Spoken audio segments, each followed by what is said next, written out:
झारखंड विधानसभा चुनाव में गांडे से कल्पना फिर से उड़ान भरेगी या खिलेगा कमल, वहां का क्या होगा समीकरण, इस बात की आज हम चर्चा इस खबर में करेंगे। और इस बात की भी चर्चा करेंगे कि वहां के जनता जनार्दन जो है किस मुद्दे को लेकर के इस बार वोटिंग करने वाले हैं, वहां का बेसिक मुद्दा क्या है, वहां के सबसे ज्वलनशील मुद्दा क्या होगा, वहां के लोगों के भीतर किस प्रकार के विचारधाराएं जो है इस अभी तक उत्पन्न हो रही, वहां के लोगों की मांग क्या है। झारखंड विधानसभा चुनाव 2024 के लिए गांडेय सीट कल्पना सोरेन जो है लगातार प्रचार कर रही है। उपचुनाव में यहां से झामुमो ने भारी जीत हासिल की थी। एक बार फिर कल्पना यहां से झामुमो की उम्मीदवार हो सकती है। इस सीट के लिए इतिहास की बात करें तो गांडेय विधानसभा सीट पर पहली बार 1977 में विधानसभा चुनाव हुआ था। 1977 से 2024 तक इस सीट पर 11 बार चुनाव हो चुका है। इन 11 बार विधानसभा चुनाव में सबसे अधिक बार यानी कि 6 बार झारखंड मुक्ति मोर्चा, 2 बार भाजपा, 2 बार कांग्रेस तो 1 बार जनता पार्टी के प्रत्याशी विजयी हुए हैं। दोस्तों नमस्कार, मैं हूं पवन चंचल और आप देखना शुरू कर चुके हैं जनजोश न्यूज। अगर आप इसे फेसबुक पे देख रहे हैं तो फॉलो कीजिए और यूट्यूब पे देख रहे हैं तो सब्सक्राइब कीजिए। देखिए, झारखंड के गांडेय विधानसभा सीट झामुमो का गढ़ रहा है। इस सीट पर झारखंड मुक्ति मोर्चा का कब्जा रहा है। 6 में से 4 बार तो सालखन सोरेन ही इस सीट पर विधायक रहे। सालखन सोरेन का निधन होने के बाद पार्टी ने कांग्रेस से आए सरफराज अहमद को उम्मीदवार बनाया और 2019 के चुनाव में सरफराज अहमद विजयी रहे। 2023 के अंत में सरफराज ने इस्तीफा दिया तो 2024 में यहाँ उपचुनाव हुआ। इस उपचुनाव में कल्पना सोरेन झामुमो की प्रत्याशी बनी और जीती भी।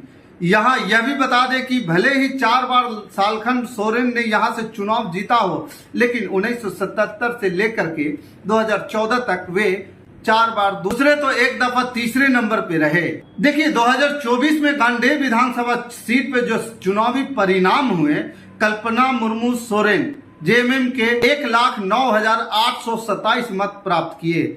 दिलीप वर्मा बीजेपी से 82,678 मत प्राप्त किए और अर्जुन बैठा जो निर्दलीय थे 6,960 वोट उनको मिला। 2019 की बात करें तो सरफराज अहमद जो जेएमएम से 65,023 वोट उनको मिला था और जेपी वर्मा बीजेपी से 56,168 वोट लाए। अर्जुन बैठा आजसू से 15,361 वोट लाए। वही 2014 की बात करें तो जेपी वर्मा बीजेपी से 48,838 वोट लाए और सालखन सोरेन जेएमएम से 38,559 वोट लाए।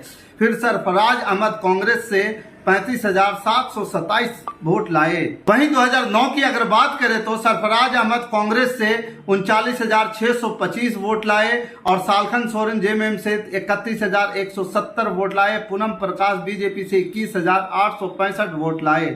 2005 की बात करें तो सालखन सोरेन जेएमएम के 36,849 वोट ला करके विजय हुए। सरफराज अहमद राजद के तरफ से 35,337 वोट ला करके दूसरे नंबर पे रहे थे। इस सीट पर भाजपा भी हमेशा से मजबूत रही है। भाजपा ने 2 बार क्रमशः 95, 2014 में सीट पर फतह पाई है और 1977 में इस सीट से जनता पार्टी के उम्मीदवार विजयी रहे थे। जबकि 8 बार भाजपा कभी रनर तो कभी तीसरे स्थान पर रही और इस बार कल्पना संभावित उम्मीदवारी को देखते हुए भारतीय जनता पार्टी पूरी तरह से संतुष्ट होकर ही उम्मीदवार देने की फिराक में है। अभी भाजपा उम्मीदवार की दौड़ में 3 नाम दिलीप वर्मा, मुनिया देवी और पूर्व विधायक जेपी वर्मा का नामों की चर्चा जोर से चल रही है। इसके अलावा भी कई नेता खुद को टिकट की दौड़ में शामिल मान रहे हैं। गांडेय विधानसभा सीट पर 2 बार कांग्रेस ने जीत दर्ज की है। दोनों बार सरफराज अहमद ही विधायक बने हैं और पहली बार 1980 में तो दूसरी बार 2009 में कांग्रेस के विधायक सरफराज रहे। सरफराज अहमद के अलावा कांग्रेस ने यहां से जिस किसी को उम्मीदवार बनाया वे कुछ खास नहीं कर सके।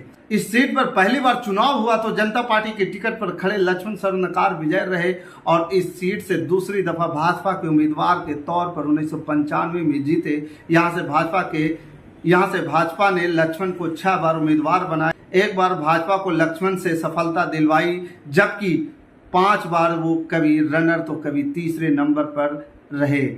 लेकिन इस गांडेय सीट की अगर बात करें तो गांडेय सीट पर जो है शिक्षा व्यवस्था, स्वास्थ्य व्यवस्था और सड़कें, बुनियादी सुविधाओं के लेकर के आज भी लोग संघर्षरत हैं। और इनको एक जबरदस्त विकास की जरूरत है। जो पलायन की व्यवस्था है, लोग एक शहर से दूसरे शहर में, एक राज्य से दूसरे राज्य में जा रहे हैं, यहाँ से भी वो कुछ न कुछ वो चीजें होती जा रही है। और इस चीज को लेकर के लगातार यहाँ पे लोग जो है परेशान हैं। शिक्षा को लेकर के, स्वास्थ्य को लेकर के यहाँ पे जो परेशानियां हैं, जो विकास होना चाहिए था, जिस प्रकार से यहाँ के लोगों के दरवाजे पे विकास को पहुंचना चाहिए था, उस प्रकार से अभी तक विकास की डोर जो है, विकास की गाड़ियां नहीं पहुंची है।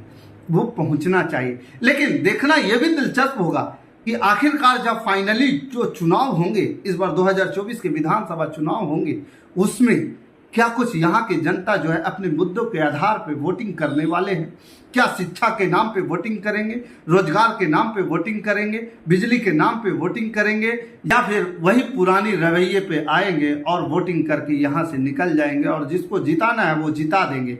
क्या कुछ वहाँ अब हो सकता है, उसकी खबर आप हमें कमेंट के जरिए दे सकते हैं। बाकी इस खबर के प्रति आपका क्या विचार है, आप हमें कमेंट कर जरूर बताइएगा। हमारे साथ बने रहने के लिए धन्यवाद। जय हिंद, जय भारत।